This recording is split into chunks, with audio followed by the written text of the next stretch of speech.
Cuidado, cuidado. Tiro al blanco. Y vamos a hablar en este segmento, en este bloque, de la necesidad, de la urgencia de derrotar la colonialidad, el neocolonialismo y rescatar autodeterminación y soberanía. La recolonización en este país se intensificó a partir de la invasión militar de los Estados Unidos de 1965.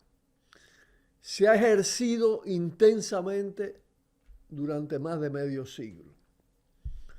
Pero además, a escala latinoamericana, a partir de los años 80, se impuso una política neoliberal que se ha ido acentuando y que sin duda alguna ha incrementado la dependencia, desnacionalizado el país. Existe una corriente muy importante que estudia el problema de la colonialidad. Y yo lo voy a dejar ahora con un video cuya autoría es de Ramón Grosfover, el puertorriqueño, un intelectual puertorriqueño, con mucha solidez en la materia, que ha hecho una breve síntesis de esa necesidad de superar, de derrotar el colonialismo. Escúchenlo, véanlo. Hay que decir que Cuba sí ha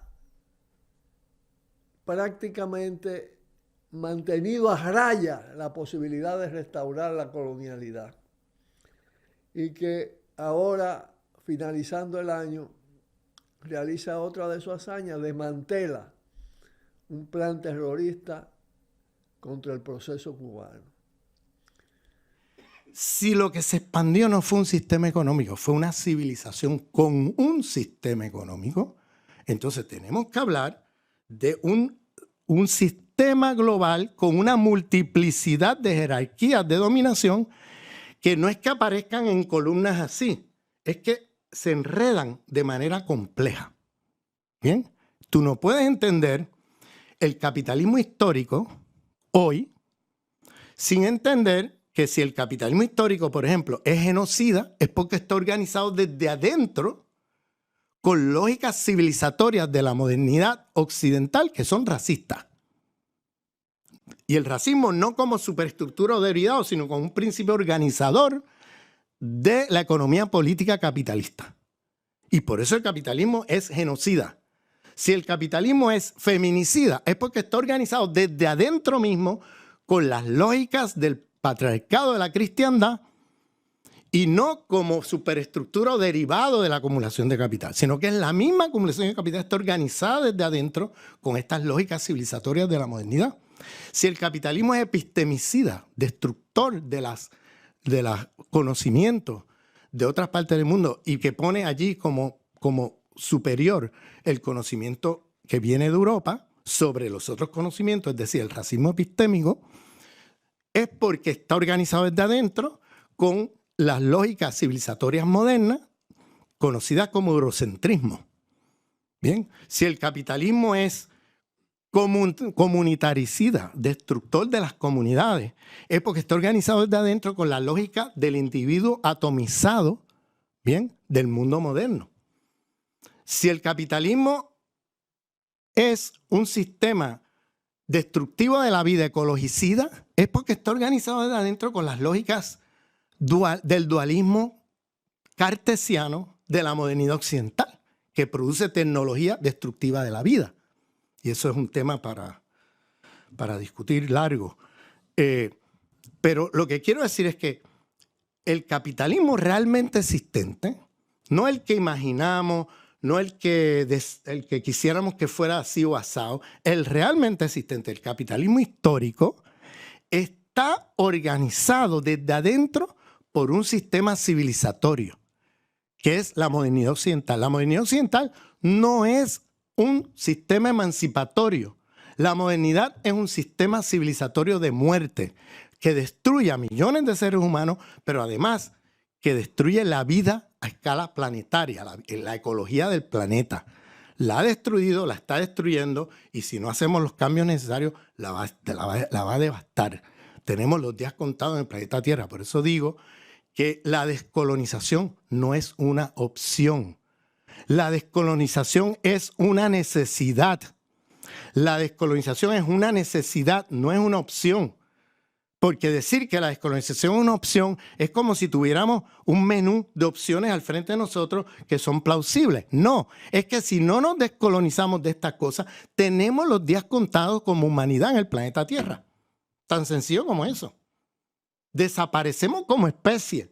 Por eso es que yo digo, la descolonización no es una opción, es una necesidad. Y se hace cada vez necesaria mientras más pasa el tiempo. Estamos viendo el desastre en que estamos metidos. La modernidad es este desastre. Lamentablemente, en el pensamiento eurocéntrico se considera la modernidad como un proyecto emancipatorio. Claro, porque para el 10% de la humanidad, la modernidad significó emancipación, libertad, etc. ¿Pero a costa de qué? A costa del saqueo, a costa del colonialismo, a costa de la esclavización, a costa de la superexplotación de los pueblos del sur global, del 90% de la humanidad.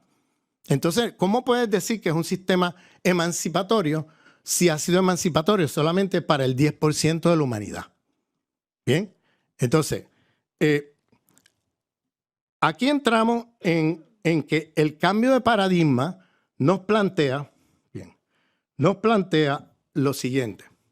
El cambio de paradigma nos plantea entonces que ya no podemos en el siglo XXI tener un antiimperialismo que deje de lado la dominación de género, la dominación de sexualidad, la dominación racial, la dominación epistémica, la dominación ecológica.